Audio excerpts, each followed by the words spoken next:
ne munaye abantu simanyi lwaki kibeewuunyisiza nnyo. Okusooka kwa byonna nja kutwala omukisa guno okulamusa ku bannayuganda mwenna gye muli mwebale nnyo okubanga mufolowinga naddala abaana bano abamawulire abakola emirimu gyabwe nga bakola kontenti waabwe nga tebabbye mwebale okubawagira. Naye first and foremost nze ndi we nakawakali nga bwomanyi nti omaze okusoma wenkoledde ebintu byange wempasiriza my first born there byonna mbadde awo kwegamba wempangaalira sivaawo. Oli mwana we nakawa mufunze bwe tugenda oba mu kuzoganya oba mu kapiira oba mu katale tubadde for a long time. So n'olwekyo kati oyo kati Jackson naye wa ku kyalo oyo naye musajja waffe tubeera naye. So ekisimanyi lwaki probably abantu kibeewunyisiza naffe this is where we stay for long, we've been for a long time, we've stayed for a long time, and we believe tulina okugateeka value nga tuli mu area yaffe. Anti ekyewunyisiza nti omulundi guli wajjira walala. Waffe tekigaana Nabbi Muhammad sallallahu alaihi wasallam yazaalibwa Mekka. Bwe yafunira obwannabbi abantu b'obwannabbi ne batamukkiririzaamu n'agenda e Madiina. Kati bwatuuka e Madiina ate irimu neekwata akati. Bwatyo Allah n'amuteekako amaanyi amangi. Kati ab'Emaka bagenda okuwulira mwana waffe kati n'addeyo buzinga naye koze ekisolo ekyo gye tuzaalibwa wali okke naye tuwangaalira wano. Ate nawe osobola okugattako value still nga tuli mu kibuga. Ekibuga is everything. Ye capital we mutandikira awo. So nekyo abantu baffe tuba supporting era tubakolera naye nga tujja kusinzira wa katusinzire wa. Omulundi guno totidde kululya kalulu kakuba. No. Kati namwe kama w'amagezi worldwide whatever nsi yonna anywhere omuntu buli bw'oba omutiitiizi tosobola kuwangula na kubeera successful. Tulina problem mu Uganda ntwagala nnyo ebintu bya ddiiru ebyokuluka amangu nti kankole ddiiru omutwe gwo ne gubeera mu ddiiru n'omala obudde bungi mu kyo ky'okunoonya sente ne bufuna omutwalo gumu oba emitwalo ebiri giba gijjo nga sijja ddiiru. Kati buli bw'oba otekkiririzaamu nti nsobola okukola ekintu tojja kukola ki. Nze bwe twamala okusoma way back nga tumaze okugraduatinga muzeeyi wange yalwana nnyo nzireyo mu kyalo n'omulimu. In fact nali ngufunye nini ngamba kyekinziza mu kyalo nga nawana osobola okutandikirawo nga siina gwe mmanyi tolina gw'otandikirako ojja kugenda mu ddiuziri omu ogambe nkoze kino ne tuyingira. Mukama n'atufuula ekintu eky'amaanyi ne tubeera nti byetukoze tubadde successful. Nze muntu abadde mu mawulire okuva ku print nga mpandiika amawulire serious articles. Nze mbadde ku radio nembeera successful ne mu TV kati zonna nembima nga bonaga nti jeno ebyo byonna tubikola ninga tuli wano. So buli bwe twetya ne tutekkiririzamu tugenda kubeera successful. Era oyo yenna ndaba nkuwa amagezi gaabwe nti buli kimu kyogezaako okukola kiko. Omuntu avaawo n'agenda mu America abo simanya baani abagenzi nga talinayo relative we talinayo muntu n'atandika ensi. Abantu bagenze China gye batamanyi na lulimi lwayo kwogera. Japan wawulidde abasuubuzi n'ava wano neyikkiririzaamu naga nti ngenze Japan abamu balinnya abantu nja mufolingeso y'abantu abagenze South Africa eyo. Abantu babe South Africa wano n'alinnya basi nekimutwala ennaku musanvu okutuuka e South Africa 7 days ng'alinnya basi talina muganda we wabula agenze kugeza mu kisagara. N'olwekyo temutyanga kwekkiririzaamu kye musobola okukola. Buli kimu kisoboka. N'abaliwo olwaleero tugamba nti b'amaanyi nabo ffe twali tubasinga amaanyi somewhere else. Naye kati bakola so nekyo nze ndowooza kyekiseera bannaffe ab'Enakawa tulina mu kye bayita service delivery.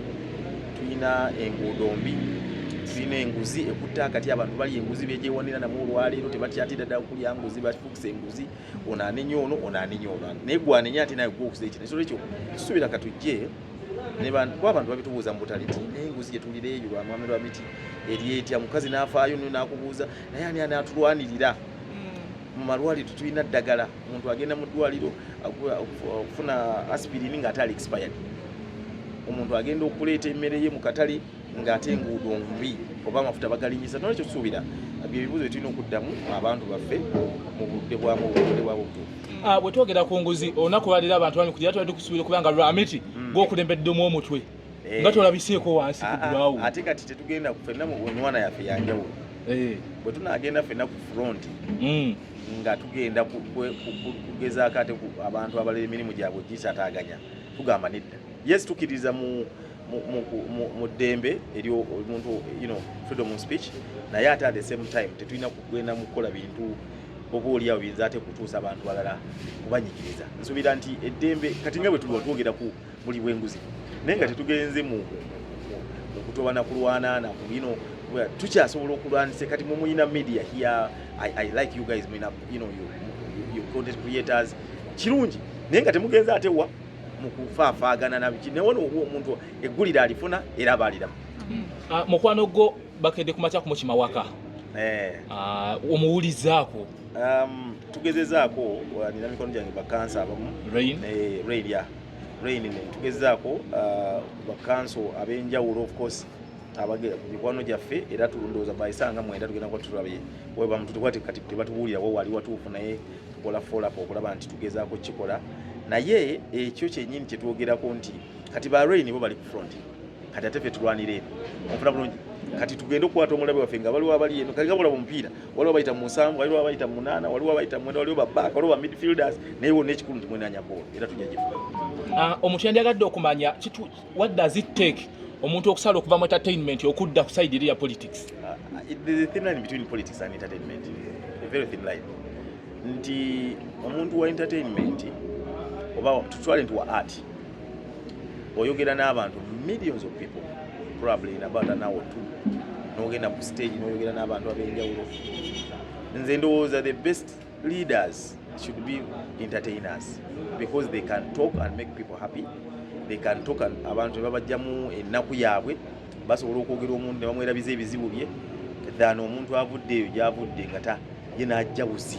Okitegera best leaders should have the idea, the art of entertainment. Ne bw'olamwa Museveni mwennyini yali muyimbi yayimba n'abalala abasigadde abamu bolaba bazze buzi kibolaba bakikakabwakasi bantu nti wendi naye nze nsubira banaffe kasita babanga bali ku mulamu omutuufu ngabadde mu entertainment because omuntu abeera ku stage for example nga comedian n'asesa abantu omuntu abeera ku TV n'oyogera n'abantu over 5 million people listening and watching you nsubira si kyangu anti abantu bamanyi batwala ni serious naddala ng'oli kazanyiikirizi. Omuntu osobola mujajinga nga pretendinga kazanyiikirizi aba akola mulimu gwe gwegwe kangu ekyo okulabiramu. If you look at a guy like Donald Trump is probably going to be, if not the next president of America, maybe he was a president before, era kati yakomawo. Yakola ebintu bingi. TV series, agenza akoze kino, agenza akoze. Niwe muntu olalaita. But he's a serious man. No one wenyini, I mean, look at people, I mean, great writers, great artists, nga Mugenzi Katolubwama. He's one of those guys abawandika. Njagala mutwala obudde munonye basenkubuge abani abo generation yabo bagayi bakayimbira. These are very great writers. Bwatula mu kuwandiika ekintu n'akijjamu n'ensi ekifollowinga. Very good writers. And these are artists. So Rachel, why you are taking a time? Ngofune no kuba you know banafe ba comedian baba actors. Tunulira abayimbi. Siroza nti mu Uganda twafunye yo omuntu writer yet agenda okutula mpigiro bya Moze Radio. That man mukama mumuze ekimule ky'emirembe nti musajja yatunulira nga bwe tuli wano najja n'atuwandika kakayimbi. Just out of a blue. Kibategeeza bwongo bukola nnyo. Kati gwe njagala ombulireyo omuntu nga si artist. Bwana abazza ababadde mu bagwanza bwendala. Omutuuza omugambe tulizoninge ku kintu bawandika ku kintu. So I believe nti banafe bano bagamba nti bakazanyirizi tetuli serious. Tutule nabo nabo batule eri to discuss serious affairs. So nze ndowooza eyo nsonga nnafu. Writers, artists are very good leaders wherever they go. Awo wenyine abamawulire bawulirayo nti omuntu avudde mu mawulire agenda kwezima oba n'essuubi lingi tukufunemu essuubi. Naye kati nze ngenda kusooka ate ku blaminga bannamawulire. Kati bw'olaba Lwamiti olero ng'avuddeyo ate abannamawulire bannaffe basinga okwagala okukuba, which is very wrong, very very wrong, because kati nze haso gy'oyitamu ngimanyi nali ngibaddemu. That's 20-15 years ago. Kati nze mmanyi ennaku yo okusinga omulala atakibeeranga. Kati nze nsaba era ne kusaba okuba ne yonna gy'osenga okutulaba ku mikutu gino egy'enjawulo supportinge omuntu nga at least ali mu field yo. It's very important, very very important. Olwaliro TV bagamba TV zigudde olwa social media nti olwaliro bw'olaba smart TikTok n'ebirala bisudde mainstream television. That is wrong, very very wrong. TV weeri kiringo ga radio zaago abantu bagalooza nti radio zaago teri media of communication esinga kulizanga radio. Teri yeda teri beera mu radio yo ne bobeera wano tuli owuliza ne boba olimu owuliza ne bobeera mu motoka owuliza ekitali olu problem ku TV kyobola radio eri ahead of TV. However, lwaki tulina ekigambo nti TV zigudde? TV tezigudde. Fe abanoonya content tetulina content kwe tuwa abantu kulaba. Golooza internet yaffe esinga eya Europe oba eya America. Lwaki TV mu America erabibwa nnyo n'okusinga omuntu ku social media? It's because bibawa abantu weebiri. Kati namwe mbasabira omulanga nti bwoba okola content tetukola content wa kuvuma. Tukola content wa ono bamukubye ono simanya mwenzi simanyi ono azina abaana bangi. No. Basita baffe balina emboozi abantu baabwe abagobezi bayizi baagala okuwulira. So bw'okwata omuyimbi nga byebye ku Jose Amilion oba Bobby Wine n'otunuulira ku life ye ennungi, people will follow up and they will like your stories. Bajja biraba naye kakati problem gye tulina nti tutunuulira weaknesses zizokka ate kino kyemusale mbana nkwegaire mukitekemu. TV zigudde lwakuba abantu tebaagala tetubawa bye baagala kulaba, tubawa bintu bye tusuubira bye bituufu. Naye bw'okwata omuyimbi nga for example nga Puzzle kuba kati ndaba yali buli wamu simanya bye nyimba ali mu corporate, mutunuulire ku life ye endala etali yeekyo. Musajja abadde mu bodaboda azaaguzeeyo emmotoka astrugglinze ayina ebigambo ebirungi, tutunulire ku ekyo.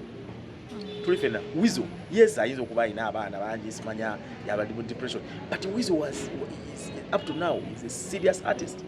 Mufuna bulungi. So bwe tuba tetweyagaliza ffe bannamawulire ne tumanya nti munnamawulire munnaffe tukoze bwe tuti tugenda kubeera naye, nze mbasuubiza tewali kisira banko. I've been exposed for a long time, ntambudde over 32 countries. I have been everywhere in this, mundu we yandibadde tewali kyengenda kukyukako. Kati kiki kisira banko okujja okukwata mmwe ne mbaga mujje tukwatagane wamu. Tukusuubira okudda mu mawulire.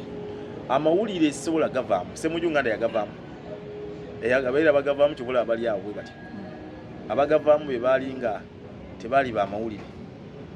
Babaleeteranga mawulire ne bagamba nti kaki ekigenda okubeerawo gwe kitunuulire naye nga tebaganoonyeza. Kati yaba I doubt the journalism of such. I'm not saying babi naye muntu ekifulu wa mawulire kati kino kyokola oli mu field okoze story ogiwandiise okoze story ogikutte ogipublishing ng'ogyeditinze kati ye munnamawulire okutuula. Naye omunnamawulire okutuula n'olinda mbu kino kijje, I doubt that. Ndaba gwe kiba kibulamu okutuula kw'emabega eri n'oli and way to anchor. I wouldn't say you are over basically omazeeyo journalism. Kibula bo tebagabeera tebagasigalamu. Abagasigaddemu be basajja abakalinga Ssemujju was a serious writer. Actually a reporter. Era olaba alina articles z'awandiika. Kati others you can remind me of the name who? Ssenyonyi was an anchor. He has never been in field, he has never reported any story. Kaziwe Bashir was also wasn't a reporter. Ebintu bya Kaziwe Bashir byali bya kikomando biri awo biringa kwogerera firimu kola ki geba vijja. Yali serious. Kaziwe was not a journalist in my opinion. You need to do investigative stories ezo zagenze ku internet nazijjayo. Naye I am talking about you people now. Oli ogenzo osasama ulire ogeditinze okoze script ogivoicinze oba ogitadde ku TV oba ogiwandiisemu. For me that's a journalist. Naye omuntu ojja n'otuula n'olinda okwankalinga oba 50-50 for me oba not fully a journalist. Nga tumaliriza obubaka bw'owa bannamawulire the likes of Jack Star bagwa mu kalulu. Naye temukulembeza kyakugwa mu kalulu because already omuntu azze n'abeeramu abawiina. Kankubulire sakutegera erinnya lyo naye kankubulire mukwano okugjayo face mu millions of people n'ogamba nze nzize si kyangu mu appreciating ekyo. Ekyokubiri okugwa is not the end of the world. N'abakulembeze bonna betulaba lutamaguzi yagwa emirioni nga 8 myali mingi kiyinza okuba 8 mingi ne kale yagwako kutali kumwitali ebiri. Mwe Museveni naye yakola ki naye ne yekkiririza mu kyembagambye banaye mwekkiririze mu kyemukola. So omuntu atryinze n'afeeringa it's not a crime. You fail once, you fail twice, but next time you'll be a winner. Kati obawa amagezi bakomewo buli omu time yaabwe kati omukasa akasajja ka Jack Stark akasajja kagezigezi tekalina nnyo kalwana musajja ali mu byettaka atunda emmere akoze bino kati ya such characters mukama aba blessing omufuna bulungi ate namuteeke kube walala nti asobola okukola ekintu ate nga kyamulembe